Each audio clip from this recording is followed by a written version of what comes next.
Good morning, good morning, good morning, Fortnite YouTube world. Coming back again. Number one YouTube channel in the world, and we are finally actually back up to somewhat current. Woohoo!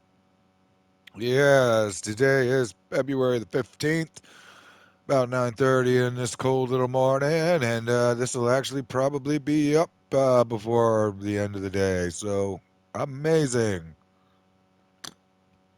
Got a real special episode for us today. It's a hate watch. Captain America: Brave New World.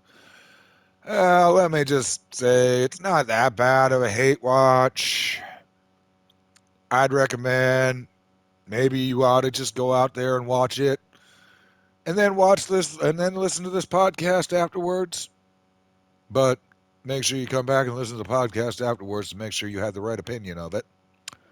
But I mean, it's a soft hate watch, you know. It's not a this was not the Marvels, but this wasn't Captain America: The Winter Soldier, which might be a more fair comparison because that was kind of clearly more what they were going for. But alrighty. I was honestly kind of back and forth. Should I spoil it? Should I not? I mean, but I think I'm gonna spoil it. So spoilers are coming, buddy, guys. All right. So our movie starts out. And, well, also remind you, I didn't have my notepad with me at the movie theater, so I didn't want to look like some weirdo doing that. So I'm going off of memory from also being really, really high at the time, and I'm really, really high right now though, so it should even out. All right, but our movie starts out. Thaddeus Ross, who is now played by Harrison Ford, he's been elected president, like he just won the election from the timeline. All right, I thought it was funny. They show a picture. My buddy says that was Harrison Ford with a mustache. I think that was actually I thought that was a guy, like that played Ross beforehand. That's dead now. I don't know, but hey, you know what? That if that was him with a mustache, if that was Harrison Ford with a mustache, then all right, Harrison Ford was a good recasting. Then okay, so he's the president now. Y'all might remember him. He's the general that was hunting the Hulk in the Incredible Hulk. Okay, and his daughter Betsy Ross is that was the girl there from the Incredible Hulk, Liv Tyler. Anyway, so he's the president.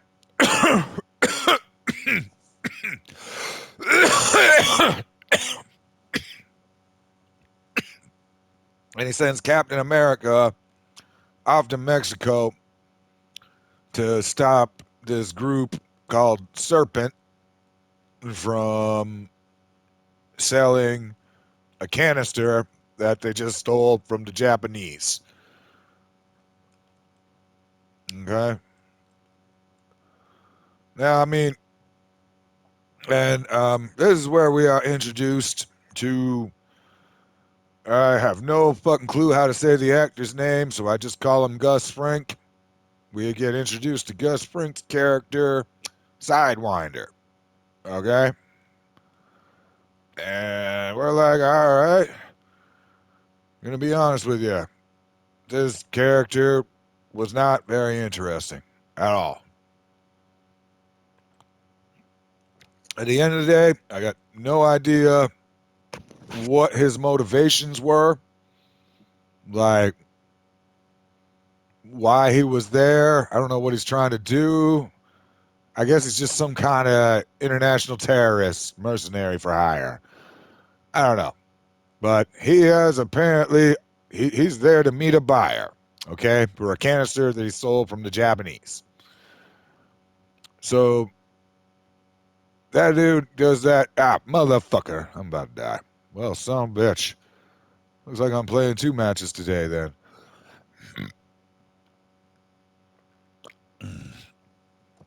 Okay.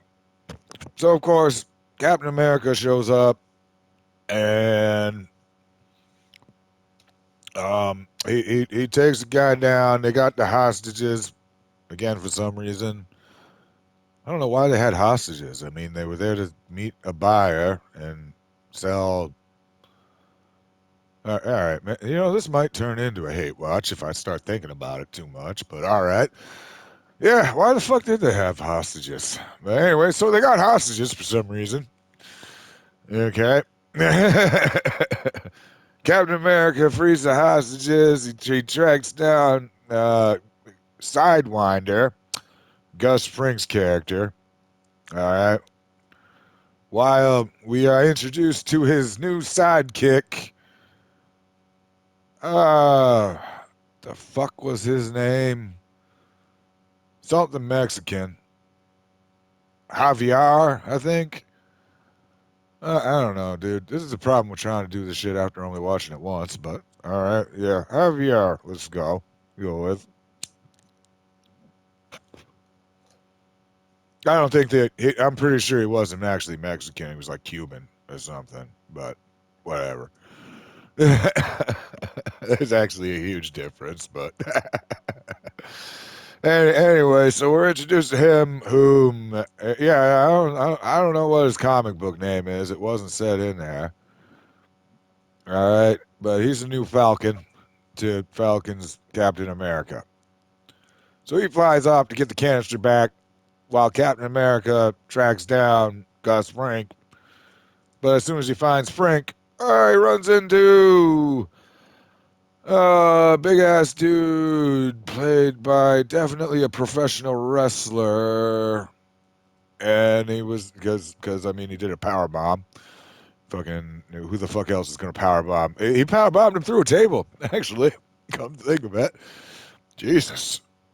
All right, yeah. I wonder if that's because I heard that Seth Rollins was taken out in favor of Gus Frank. This wasn't Seth Rollins. This was somebody else. This dude was definitely a pro wrestler, but I don't couldn't recognize him. So I don't know. But so Captain America kills that guy, or maybe just unconscious or something. I don't know. So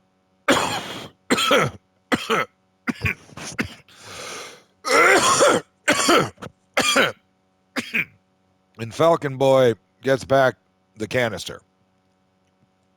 And they bring it back to the president, whom they're not super fans of. Falcon or Captain America isn't, because like Ross kind of spent a whole bunch of time earlier movies trying to hunt them down too. But he gets an invite to the White House, and he decides to bring along Isaiah Bradley, whom y'all might remember from the Captain from Falcon and Winter Soldier. He was the black Captain America, the forgotten super soldier that got sent to prison on some bullshit charges. Well, Falcon, or yeah, fuck, I gotta stop calling him that, but I'm probably gonna keep doing it. And so Sam, we'll just call him Sam. We'll just keep calling him Sam. That'll work. He fucking is like, yo, I'll go to the White House, but you gotta let me bring along like this old dude, the old Captain America. And he's like, all right, cool.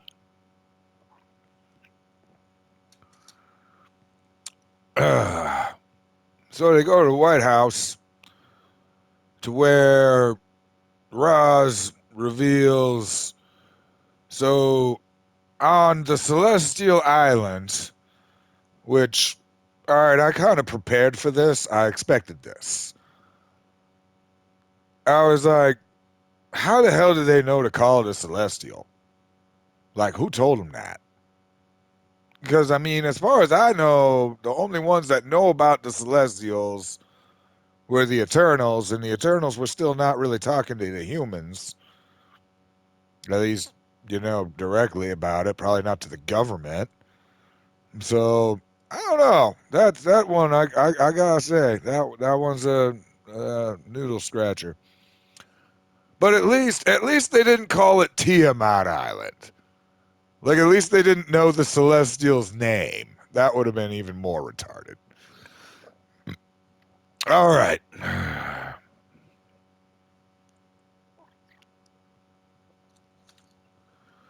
So, anyways, they reveal what was in the canister. Adamantium. The world's first raw and pure sample. And the Japanese, like, mined it out. And the terrorists there, they stole it from the Japanese and they were trying to sell it to somebody who didn't show up. All right? But Thunderbolt Ross got it back for him. Good job. So he's in the middle of patting himself on the back, and all of a sudden, bam! Isaiah Bradley jumps up and starts shooting at him. Although, oddly enough, he misses at point blank range. So, and then there's a whole bunch of other shooters, and there's a big White House fight scene. Bam, bam, bam! Captain America takes all the shooters down, and they talk down Isaiah Bradley, who is doing the whole I'm not really here, my body is just doing stuff shit. And then all of a sudden, bam, he's back. Oh, what the fuck happened? Oh my god. We're sending him back to prison. Oh, I don't know. Man, stop picking on this dude, man. He already spent like 30 years in prison. Now you're going to send him back? Again? Jesus. But yeah, I guess that's what's happening.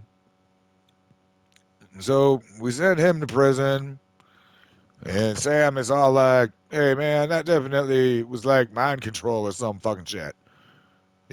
Which, by the way, is like not super stupid in this fucking world because, Bucky used to do it with him, and he would do shit like this. We know this exists. Why is this so hard to believe? Well, apparently his 5 feet of fury fucking security person doesn't believe it, at least at first. All right. This is great. She's somebody from the comics too that I don't know, but the tiny Israeli girl is friggin' awesome. She's like super badass, but she's like laughably short. But like nobody in the movie ever mentions it, which I mean, part of me is like, oh, there should have been at least one short joke. And then she, like, I don't know, flips the dude on his back or some shit. And it's like, then there's no more short jokes. At the same time, you probably, like, everybody there is probably experienced and mature enough to know that somebody that short got to that position because they can do some shit. So there's also that. I don't know, folks. But anyways, I like the character overall. But yeah, she's that slow burn into the good guy's side. All right. So, anyways, they begin their investigation, and it takes them to this like hidden base in the middle of nowhere. That's actually like a crazy prison. Okay. And they find, oh, this dude's got all sorts of crazy shit about people's DNA and phones and shit. Turns out he makes their phone flash lights at them. And then he triggers them with a song. And that makes them do whatever the hell they wants. They find that out. They're all like, oh, shit, dastardly. And they also got some shit on Ross. The fuck is this about? It's got some pills here. What we gonna do with these? Well, oh, shit. Then it's revealed. Samuel Stearns. But, y'all probably don't remember from The Incredible Hulk. Basically, he was like, dude, he got hit with like some gamma shit and it started to turn his head green. He was turned into the leader, and then they never did anything with that. I think they did have a one shot or something that explained that he like got sent to prison or something. That was about it. So, bam, thread from they said 16 years in the movie, but that doesn't make sense.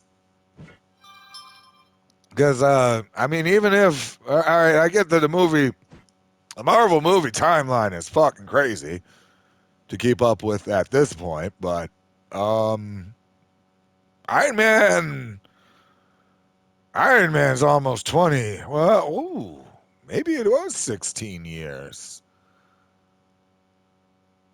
Yeah, all right. Yeah, fuck me. I can't do math. Yeah, 16 years be 2008.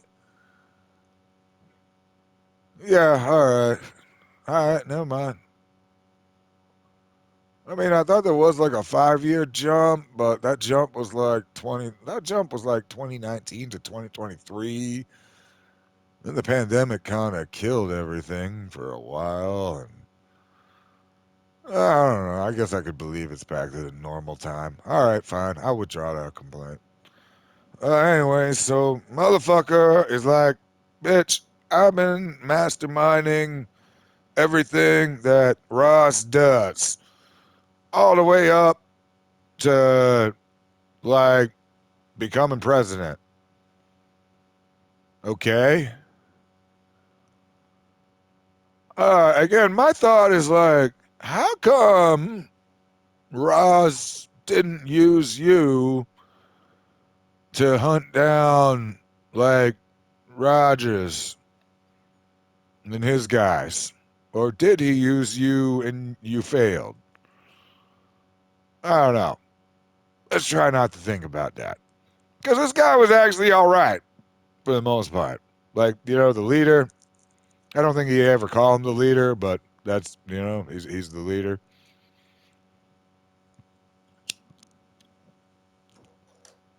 But, all right. So,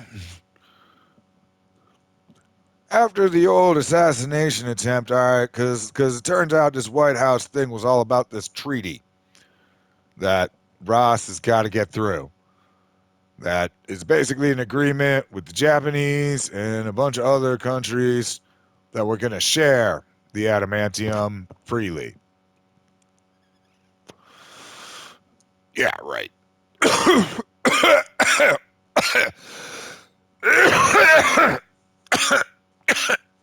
I doubt the U.S. would ever do that, but fine. Well, now with the assassination attempt, the treaty's off. All them people are spooked. So, got a problem there, Mr. President. Um, now then, anyways, fuckity, fuckity, fuck.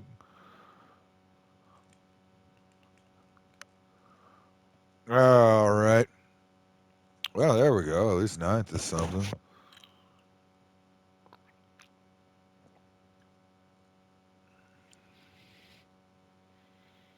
Okay, then. All right. So, anyhow, they learn of the evil plan that Ross was supposed to set him free, and he didn't. He just left him in there to keep making him his pills and tell him he's apparently like he's got probability. He's probability man. There's a 70% chance that you will do what I say. Sure. All right. So, anyways, he escapes and fucking yeah, because all the guards like I don't know turn on them and fight Captain America, and it turns out Israeli chick shows up, and that's when she's like, "All right, yeah, I figured it out too." Like, good for her. But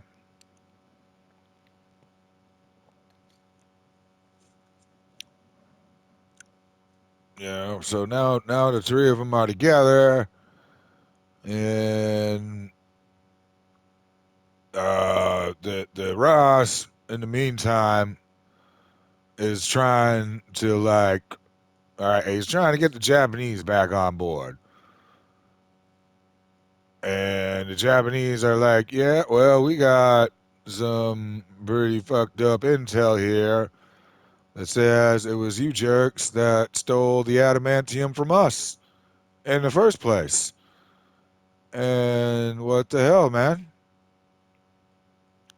Yeah, what the hell? So Ross is all like, bitch, we wouldn't do that. And then, oh shit, turns out we did. And Ross is all like, well, I ain't admitting to who it is that did it. So, bam, like, we're just going to have to play along. And the Japanese are all like, we ain't signed no bitch ass treaty with you. And we're taking our ships out to sail to Tiamat Island. We're going to take control of that motherfucker. And the U.S. is like, oh, yeah? We're sending our Navy ships out there. And we're going to take control of this motherfucker. I, I honestly don't think the Japanese have a Navy. I don't think they do. Certainly not one capable of standing up to the U.S. in any fashion. Oh, well, whatever, you know. Anyways, so Captain America and Falcon Boy and Israeli chick fly off to the boat where the president's at, and they go talk to Ross, and Ross is all like, "Bitch, if only one country's gonna control this, it's gonna be us." And he's getting all mad.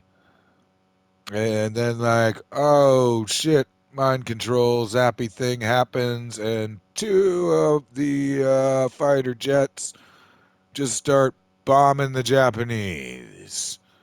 Oh, fuck me. We got an issue. So Captain America and Falcon Boy fly out there, and they're all they basically defend the Japanese from the two fighter jets. So it kind of they get the point, like, oh, all right, so the Americans are trying to protect us from this shit. But it's all yeah. And on top of that, in the meantime, the leader is like talking to the president, like all like, you could destroy the Japanese fleet with your bare hands. Release your rage and do it. Oh boy. What is he talking about? Oh boy. Well, luckily the Japanese stand down and the president does not destroy the fleet with his bare hands. And they kind of get back to like figuring out, all right, so there's some mind control shit going on, or some bullshit like that. Like, all right. Okay. So we are back to Washington. And the deal is back on. We're going to have a treaty with the Japanese.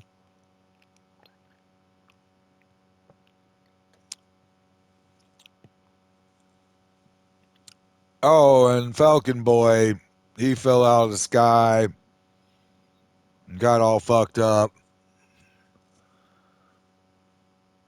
And Bradley there, yep, they let him out of prison again. So cheap and such a trope, you know. But all right. And then so we're back to the White House, and Ross is giving his speech for like, you know, how awesome we are and how we're going to share the adamantium. Then you hear over the loudspeaker the leader and Ross and their conversation from earlier talking about how Ross is all like, you know, he was supposed to give him his freedom and he didn't in exchange for working for him. So Ross is getting angry. And mind you, in the meantime, we learned that the pills that the leader had been making for Ross were infusing gamma straight to the bloodstream. Okay? Interesting.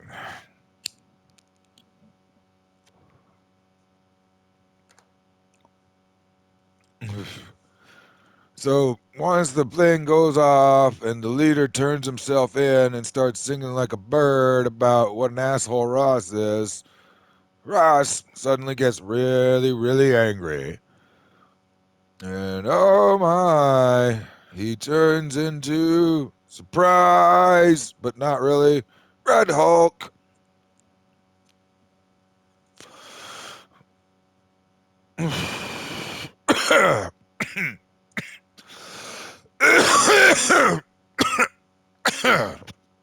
Yeah, like, I don't know, an hour and 45 minutes into this fucking movie, Red Hulk finally appears.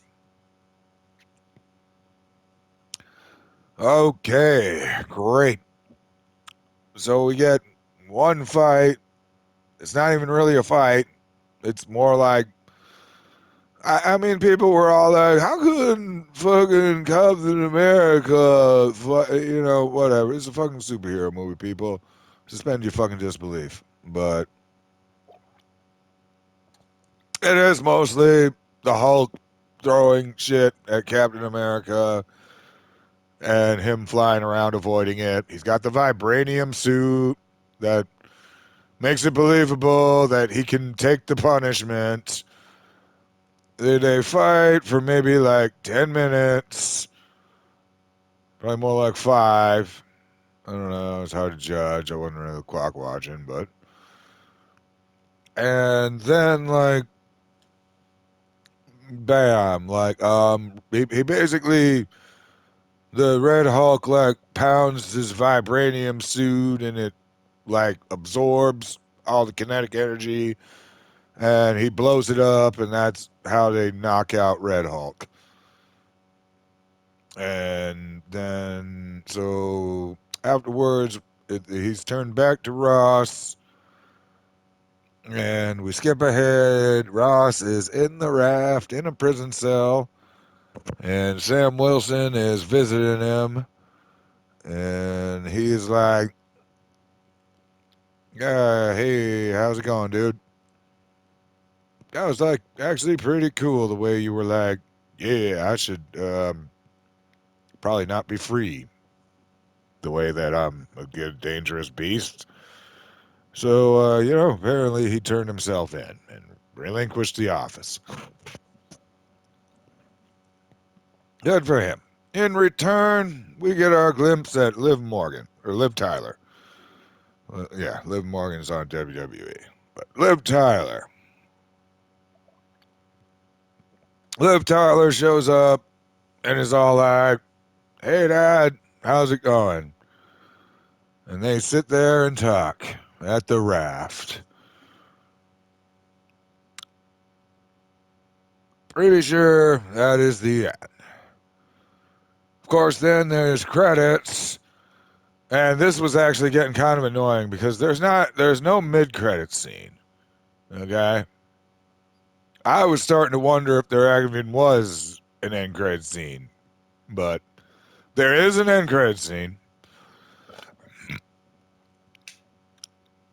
All right, all the end credit scene is like basically Sam is now talking to the leader,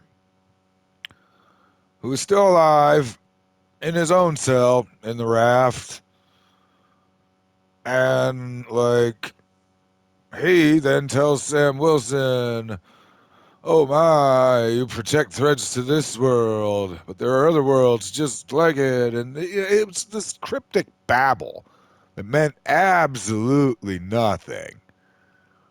It more or less, he was just, you know what's coming, but I'm going to give you absolutely, like, not even a breadcrumb to, like, speculate.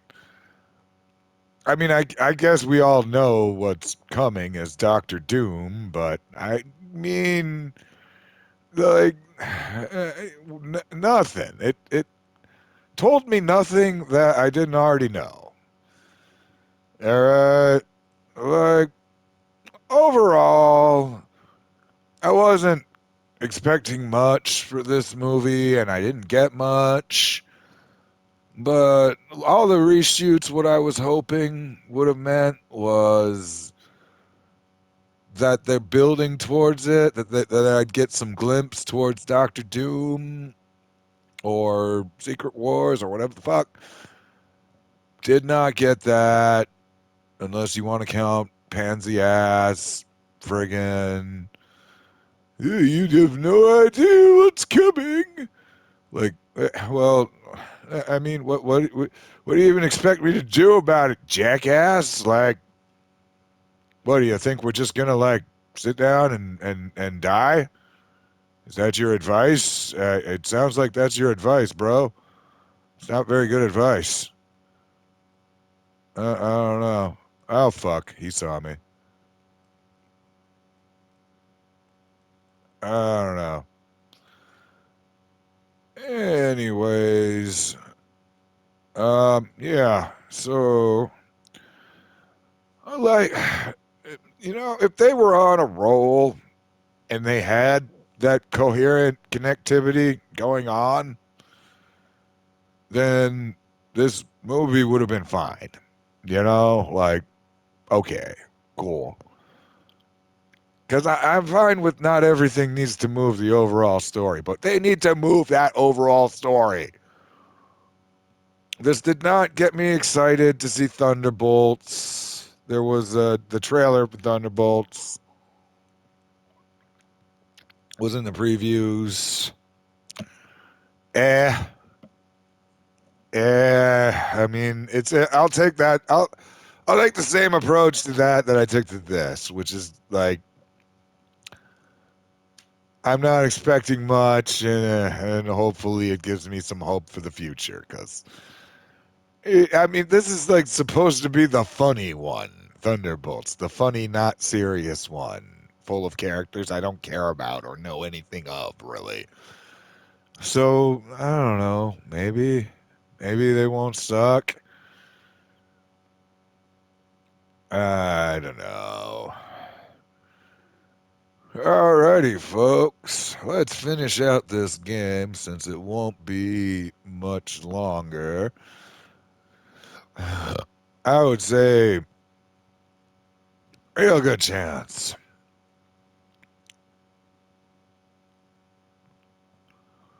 We got the reboots disabled. So, where are you at, jerks? Where's one of them? I will shoot at them. I'll shoot them 2 or 3 times. They'll turn around, shoot me once. Bam, I'm dead. Okay. I realize I have way more health than that should entail, but that's how it seems to go. That's just how it goes.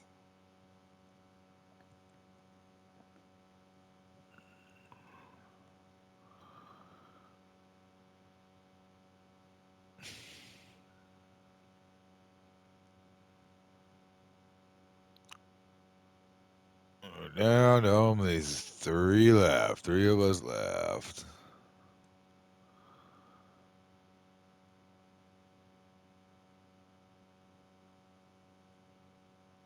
Three little campers, here are we. Three little campers full of glee. Three little campers and reload. Everything is a source of fun. Ha ha ha ha ha ha.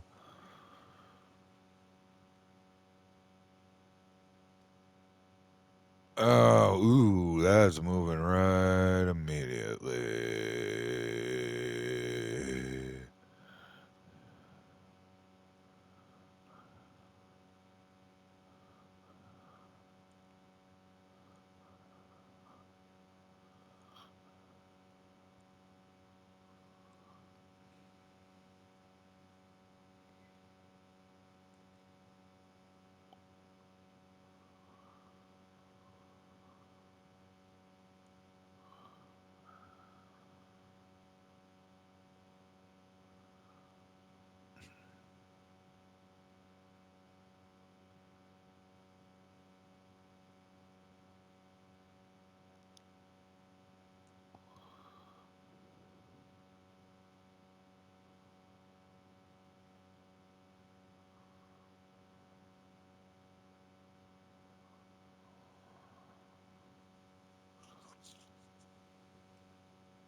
Alrighty, there it went.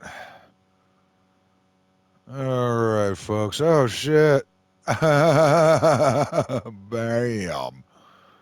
Just watched her die, too. So at least she got what she was coming to her. Alright, that probably wasn't actually a woman, but. Alrighty, folks. Wow, that'll do for today's episode of Hate Watch. Oh, like I said, not that much of a hate. Just catch it on streaming. That's probably a good way to say it. Later.